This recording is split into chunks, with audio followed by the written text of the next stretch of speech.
गया है। कल पहले फेज की वोटिंग होनी है और इसको लेकर के चुनावी सरगर्मी तेज है। इसी बीच एक बड़ी खबर आ रही है, गोपालगंज से बड़ी खबर आ रही है, जहां मतदान से पहले इलेक्शन कमीशन की छापेमारी हुई है। भोरे विधानसभा में चल रही है छापेमारी। जेडीयू सीपीआई एमएल ऑफिस में छापेमारी हुई है।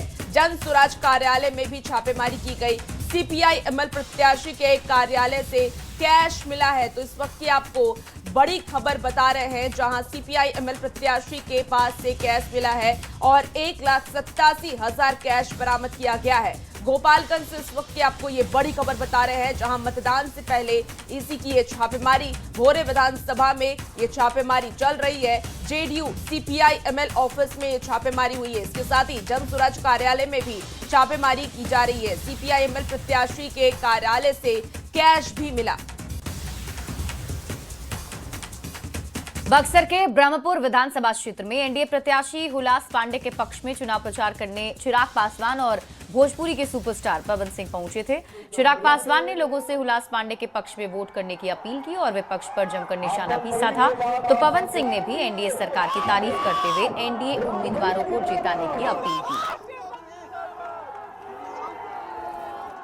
जिस तरीके से हम लोगों का प्रचार चला है पहले चरण को लेकर, और जितनी भी सीटों में हम लोग प्रचार के लिए गए हैं, एक बात तय है कि 14 नवंबर को परिणामों के बाद एक बार फिर से बिहार में एनडीए की सरकार बनने जा रही है। और इस बार 14 नवंबर को आप देखिएगा। और देखिए, मुजफ्फरपुर के सकरा में कांग्रेस के वरिष्ठ नेता और सांसद रणदीप सुरजेवाला ने कांग्रेस प्रत्याशी उमेश राम के समर्थन में रोड शो निकाला। वहीं इस दौरान न्यूज 18 से बातचीत में उन्होंने केंद्रीय मंत्री ललन सिंह के बयान पर हमला बोला। आपको बता दें कि रणदीप सुरजेवाला ने बात की संवाददाता प्रियांक सौरभ से। बिहार विधानसभा चुनाव के पहले चरण के मतदान को लेकर चुनाव प्रचार का आज आखिरी दिन है और ऐसे में तमाम प्रत्याशियों ने पूरी ताकत झोंक दी है। इस वक्त हम सकरा विधानसभा क्षेत्र में हैं और आप देखेंगे कि कांग्रेस प्रत्याशी उमेश राम जो है वो भी रोड शो में निकले हैं। उनके साथ कांग्रेस के सीनियर नेता और सांसद और रणदीप सुरजेवाला जी हैं। जी, आज आप मुजफ्फरपुर में सकरा में आए हैं, क्या लग रहा है, माहौल क्या लग रहा है? पिछली बार भी सकरा विधानसभा जनता के आशीर्वाद से कांग्रेस जीती थी और ये सीट जदयू ने चोरी करके उसका अपहरण कर लिया था। जनता अब उस अपहरण का जवाब इस बार देगी उमेश राम जी को जिताकर। हम अब तक 1 लाख करोड़ सीधा लोगों के खाते में डाल चुके 2.5 साल में। इसीलिए आज हम वही गारंटी बिहार में लेकर आए हमारी महिलाओं के लिए, हमारी माताओं और बहनों के लिए कि 2500 रुपया हर महीने आपके खाते में डालेंगे। धन्यवाद। रणदीप सुरजेवाला हैं जो कांग्रेस के सांसद हैं, वो सकरा में रोड शो करने के लिए पहुंचे हैं। के लिए प्रियांक सौरभ। वहीं असम के सीएम हेमंता बिस्वा शर्मा ने सिवान के रघुनाथपुर विधानसभा क्षेत्र में प्रचार किया है। हेमंता ने जेडीयू प्रत्याशी विकास कुमार सिंह के समर्थन में वोट मांगे। असम के सीएम ने कहा कि पूरे देश में मदरसा बंद होना चाहिए। लालटेन पहले भी जंगल में था, आज भी जंगल में रहेगा। देश में मदरसा बंद होना चाहिए। हमारा देश को डॉक्टर चाहिए, इंजीनियर चाहिए, साइंटिस्ट चाहिए, आर्मी चाहिए। हमारा देश को मुल्ला का जरूरत नहीं है। हमारा देश को मुसलमान भाई बहनों को डॉक्टर इंजीनियर बनना चाहिए। मेरा लगता है अभी मोदी और नीतीश कुमार का लहर है, सुनामी है। लालटेन पहले भी जंगल में थे, अभी भी जंगल में रहेगा। रोहतास के दिनारा विधानसभा क्षेत्र में समाजवादी पार्टी के अध्यक्ष अखिलेश यादव चुनावी सभा की। अखिलेश ने ये कहा कि तेजस्वी को सीएम बनाना है। अखिलेश ने यूपी के सीएम योगी आदित्यनाथ पर भी तंज कसा है। क्या कुछ कह रहे हैं अखिलेश, आपको सुनाते हैं।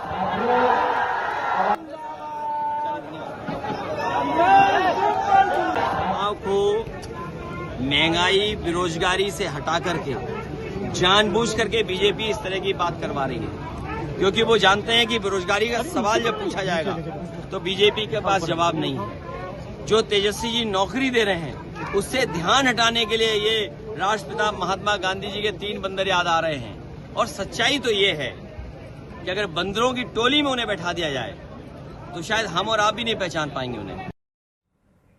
अररिया के पैकटोला और जोकीहाट के मलहरिया में AIMIM के प्रमुख असदुद्दीन ओवैसी ने चुनावी सभा को संबोधित किया। असदुद्दीन ओवैसी ने कहा कि मुसलमान 17% हैं, लेकिन आरजेडी ने यादवों को 36% टिकट दिया। मुसलमानों को क्या मिला? मुसलमान अब दरी बिछाने का काम नहीं करेगा। कि बताओ आपने 17% अल्पसंख्यक समाज से क्या इंसाफ किया? 17% अल्पसंख्यक समाज से क्या इंसाफ किया? कुछ नहीं किया। जो 14% यादव हैं उनको 36% टिकट दिया। क्यों? क्योंकि वो चाहते हैं कि हम इनकी गुलामी करें। वो चाहते हैं कि हम इनके नेताओं के आगे दरी को बिछाएं। मजलिस ये कह रही है कि दरी हम नहीं बिछाएंगे, तुम बिछाओगे। नेता हम बन के दिखाएंगे तुमको इंशाअल्लाह। हरियाणा के मुख्यमंत्री नायब सिंह सैनी गया जी के वजीरगंज प्रखंड के मानपुर पहुंचे, जहां एक होटल सभागार में वजीरगंज उम्मीदवार वीरेंद्र सिंह के समर्थन में प्रचार किया। इस दौरान उन्होंने ये कहा कि बिहार की जनता जंगल राज को नहीं दोहराएगी। बिहार नरेंद्र मोदी, नीतीश कुमार और सम्राट चौधरी के साथ मिलकर के विकास की गति को बढ़ाएगा। वो जंगल राज नहीं आएगा। लालू के समय में जो जंगल राज था, बेटियां स्कूल में पढ़ने के लिए नहीं जा सकती थी। 5 बजे के बाद बाजारों में सन्नाटा छा जाता था। वो जंगल राज बिहार नहीं दोहराएगा। बिहार नरेंद्र मोदी और नीतीश कुमार और सम्राट चौधरी के साथ मिलकर के विकास की गति को ऊपर आगे बढ़ाएगा। बेगूसराय के सांसद और केंद्रीय कपड़ा मंत्री गिरिराज सिंह ने एक बार फिर से महागठबंधन पर जमकर निशाना साधा है। उन्होंने कहा कि आरजेडी, कांग्रेस और कम्युनिस्ट का हिडन एजेंडा है कि बिहार में फिर से जातीय तनाव फैले, जिसका उदाहरण है मोकामा में दुलारचंद यादव के शव के साथ बाढ़ के शमशान घाट जा रहे लोगों ने खास विशेष जाति को गाली देने का काम किया। उस पर लालू प्रसाद, तेजस्वी यादव या कांग्रेस में से किसी की जुबान नहीं खुल रही। उन्होंने आरोप लगाते हुए कहा कि जातीय तनाव फैलाकर फिर से घृणा का वातावरण फैलाने की कोशिश में लालू प्रसाद हैं। आरजेडी प्लस कांग्रेस कम्युनिस्ट का हिडन एजेंडा है बिहार में फिर जातीय तनाव फैले, जिसका उदाहरण दुलारचंद यादव के शव के साथ जब बाढ़ के शमशान घाट पर जा रहे थे, एक खास विशेष जातियों को गाली देने का काम किया और उस पर लालू यादव जी और तेजस्वी यादव जी या कांग्रेस किसी की जुबान नहीं खुल रहा है। बिहार बीजेपी के अध्यक्ष दिलीप जायसवाल ने रीतलाल यादव के लिए लालू यादव की ओर से किए गए प्रचार पर निशाना साधा। जायसवाल ने ये कहा कि लालू जी का अपना शुरू से इतिहास रहा है और वो खुद ही सजा याफ्ता रहे हैं। वहीं तेजस्वी और तेज प्रताप में खींची सियासी दीवार को लेकर के भी उन्होंने विपक्ष को आड़े हाथ लेते हुए ये कहा है कि जो एक परिवार नहीं संभाल सकते, वो बिहार को संभालने के बारे में सोच भी नहीं सकते। ये लालू जी का अपना शुरू से इतिहास रहा है और वो खुद भी सजा याफ्ता रहे हैं, इसलिए उनका अपना वही स्वभाव है। क्या आप बिहार को ये संभालने की बात जो कर रहे हैं? जो एक परिवार नहीं संभाल सकते हैं, वो बिहार को संभालने के बारे में सोच भी नहीं सकते। और जिस तरह से आपसी विवाद, बिखराव है, वो समाज को लेकर नहीं चल सकते। और यही हाल महागठबंधन में भी हुआ, परिवार में भी और पार्टी में भी। बिहार विधानसभा चुनाव 2025 के स्टेट स्वीप आइकॉन और फिल्म अभिनेता क्रांति प्रकाश झा मोतिहारी पहुंचे, जहां उन्होंने लोगों को वोट करने के लिए जागरूक किया है। क्रांति प्रकाश झा ने आंगनबाड़ी सेविका, सहायिका और जीविका दीदियों को मतदान के प्रति जागरूक करने के लिए शपथ भी दिलाई और फिल्मी अंदाज में लोगों को मतदान के अधिकार का इस्तेमाल करने की अपील की। आज के बाद से 6 नवंबर और 11 नवंबर को बिहार के हर वोटर का ठेका उस बैलेट बॉक्स में जाएगा। वोट करिए। बता दें आपको कि बीजेपी सांसद रवि किशन को फिर से जान से मारने की धमकी मिली है। रवि किशन ने खुद इसकी जानकारी दी। तो बीजेपी सांसद ने कहा है कि मुंबई में उनके सचिव को फोन आया है और पुलिस पूरे मामले की जांच कर रही है। रवि किशन ने यह भी कहा कि नौतन की सभा में उन पर हमले की कोशिश भी की गई है कि 2 दिन में जो हमको जान से मारने की धमकी दिया था और पकड़ा गया। एक फोन और आया हमको दिल्ली के हमारे सचिव के पास, पांडे जी के। अभी उसको भी खोजा जा रहा है जिसने हमको धमकाया।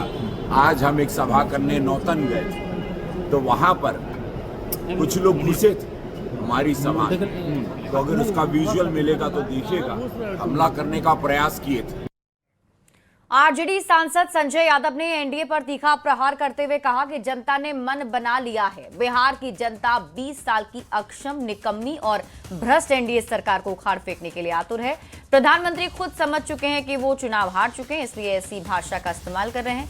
भाषा के नाम पर कनपट्टी पर कट्टा और काम के नाम पर नील बटे सन्नाटा।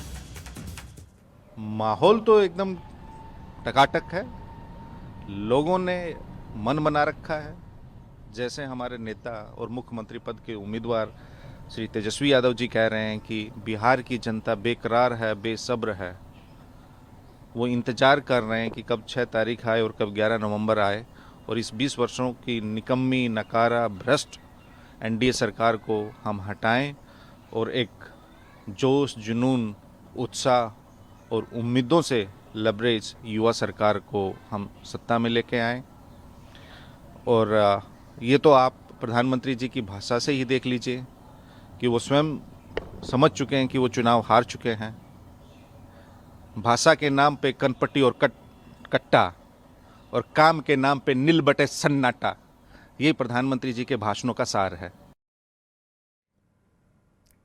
देखिए, चुनाव नजदीक है और ऐसे में सियासी सरगर्मी तेज है और जुबानी जंग भी जारी है। दिल्ली के सीएम रेखा गुप्ता ने बिहार चुनाव को लेकर के बड़ा बयान दिया है। राहुल गांधी और तेजस्वी यादव पर हमला बोलते हुए उन्होंने कहा कि तालाब में कूदे या दाना डाले, पशुओं का चारा खाने वाले को बिहार की जनता नहीं चुनने वाली है। रेखा गुप्ता ने यह भी कहा कि सीएम नीतीश कुमार के नेतृत्व में बिहार में महिलाएं सशक्त हुई हैं और आगे बढ़ी हैं। उन्होंने दावा यह भी किया है कि बिहार में फिर से पूर्ण बहुमत के साथ एनडीए की सरकार बन रही है। दिल्ली की सीएम रेखा गुप्ता से बातचीत की न्यूज़ 18 संवाददाता गोविंद कुमार ने। चुनाव प्रचार खत्म हो चुका है और दिल्ली की सीएम रेखा गुप्ता यहां से अब लौट रही हैं। चुनाव प्रचार, पहले चरण का चुनाव प्रचार खत्म हो गया है, अब लौट रही है बिहार से। बिहार में बहुत ही सुंदर माहौल है, जनता का बेहद ही आशीर्वाद यहाँ पे हमारे सभी प्रत्याशियों को मिल रहा है और प्रत्याशियों को जो आशीर्वाद मिल रहा है वो एनडीए के कामों की वजह से मिल रहा है।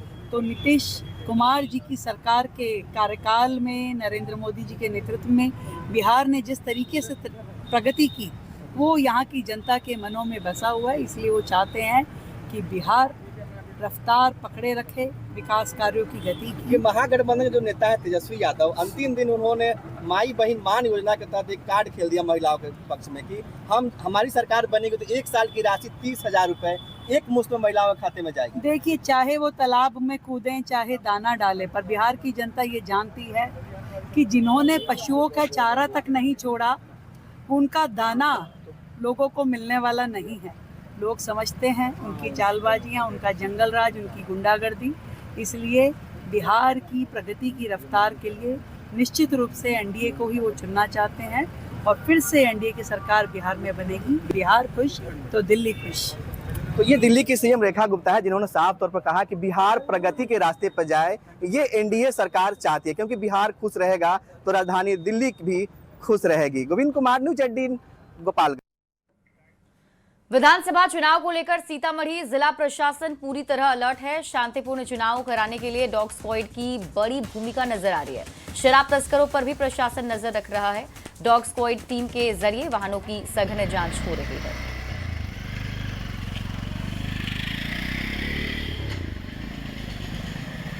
विधानसभा चुनाव को लेकर सीतामढ़ी जिला प्रशासन पूरी तरीके से अलर्ट मोड में है और हम आपको तस्वीरों के जरिए दिखाने की कोशिश करते हैं कि उत्पाद विभाग की टीम यहां पर लगातार अलर्ट मोड में है और उत्पाद विभाग की जो स्वान दस्ता की टीम है उसके द्वारा भी लगातार जो शराब की तस्करी है उसको रोकने का प्रयास किया जा रहा है और स्वान दस्ता की टीम विभिन्न जो वाहन यहां से गुजर रहे हैं उसमें सूंघ सूंघ कर यह जानने की कोशिश कर रहा है कि कहीं शराब की तस्करी तो नहीं हो रही है और कोई विधानसभा चुनाव में शराब की तस्करी करके खलल डालने का तो प्रयास नहीं कर रहा है। तो आप तस्वीर देख सकते हैं सीतामढ़ी का, यह सीतामढ़ी और पुपरी सड़क है जहां बाजपट्टी में इस तरह का अभियान लगातार उत्पाद विभाग चला रहा है और इसमें सबसे बड़ी खासियत स्वान दस्ता की टीम है और स्वान दस्ता की जो टीम है उत्पाद विभाग की यह टीम है जो लगातार यहाँ पर मुस्तैद है और हर आने जाने वाले वाहनों की जांच करिए। किस तरह का अभियान चल रहा है सर? इस शराब के विरोध चल रही है।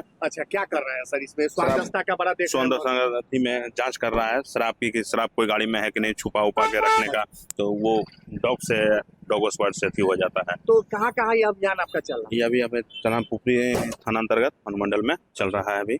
अभी तक कोई सफलता अभी नहीं मिली है लेकिन मिल जाएगी। अलर्ट मोड में। हाँ, अलर्ट मोड में। क्या नाम है? नीरज कुमार। तो आप तस्वीर देख सकते हैं लगातार जो उत्पाद विभाग की टीम है वो अलर्ट मोड में है और शराब की तस्करी को रोकने के लिए लगातार यहाँ पर स्वान दस्ता की टीम की मदद ली जा रही है। और मैं आपको यह भी बता दूं कि सीतामढ़ी जिला नेपाल सीमा पर बसा हुआ है और नेपाल से बड़ी तादाद में शराब की तस्करी की भी खबरें अक्सर सामने आती रहती है। राकेश रंजन, न्यूज 18 सीतामढ़ी। इसी बीच पूर्णिया से बड़ी खबर आ रही है जहां बीएसपी नेता नवीन कुशवाहा की मौत संदिग्ध हालत में हुई है। आपको बता दें कि बीएसपी नेता की मौत हुई है, पत्नी और बेटी की भी संदिग्ध मौत। कई मंत्री विधायक मौके पर पहुंचे, उच्च स्तरीय जांच की मांग की जा रही है। बड़ी खबर आपको पूर्णिया से बता रहे हैं जहां बीएसपी नेता नवीन कुशवाहा की मौत हो गई, संदिग्ध हालत में उनकी मौत हुई है। आपको बता दें कि बीएसपी नेता की मौत हो गई है, पत्नी और बेटी भी संदिग्ध उनकी भी मौत हुई है और कई मंत्री विधायक मौके पर पहुंचे हैं। उच्च स्तरीय जांच की मांग की जा रही है। तो चुनाव सर पर है और इसी बीच देखिए पूर्णिया से आपको ये बड़ी खबर बता रहे हैं जहां बीएसपी नेता नवीन कुशवाहा की मौत हुई।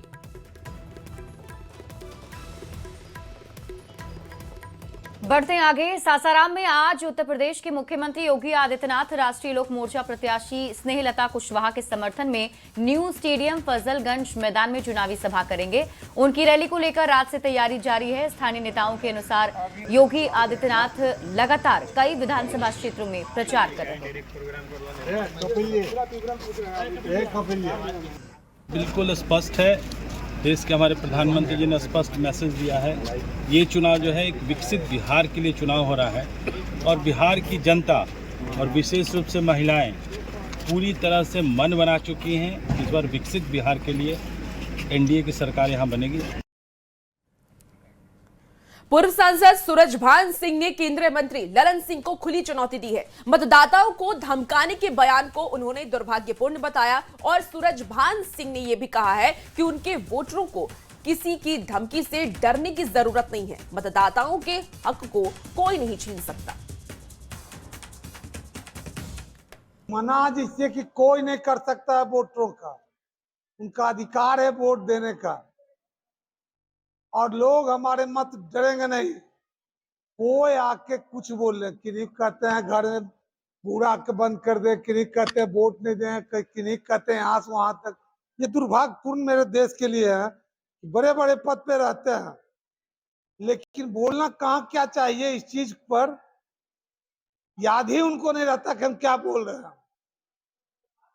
और ये मोकामा विधानसभा, ये 6 विधानसभा का मुंगेर लोकसभा कहता है। उतने बड़े साधु और इतने दूर के जो रामायण पढ़ते हैं उनके साथ वैसे देश आजाद जो लोग कराते हैं, ये दुर्भाग्यपूर्ण बिहार के लिए हुआ।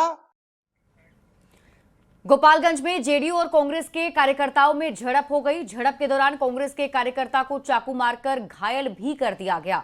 घटना कुचायकोट विधानसभा में गोपालपुर थाना क्षेत्र के देवरामल गांव टोला की है। झड़प के दौरान दोनों दलों के प्रत्याशी वहां नहीं थे। कांग्रेस कार्यकर्ताओं ने झंडा फाड़ने का आरोप लगाते हुए मारपीट करने की लिखित शिकायत थाने में दी है।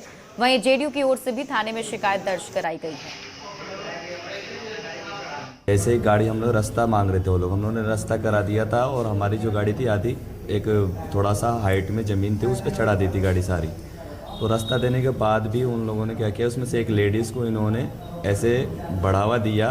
वो लेडीज़ आई, हमारे जो फ्लैग था हाथ छाप पंजा छाप का, उसको फ्लैग को तोड़ने लग गई। थोड़ी देर बाद 3-4 बंदे आए उनके और उन्होंने तुरंत मेरे को मारने लगे। फिर भी मैं भागा, बट मेरे भागने का क्या हुआ, थोड़ा सा हाइट था, वहाँ पाँव फिसल गया तो मैं नीचे वापस आ गया। तो मेरे को पकड़ के ऑलरेडी उन्होंने सर पे इतना भयंकर चाकू से मारा मेरे को।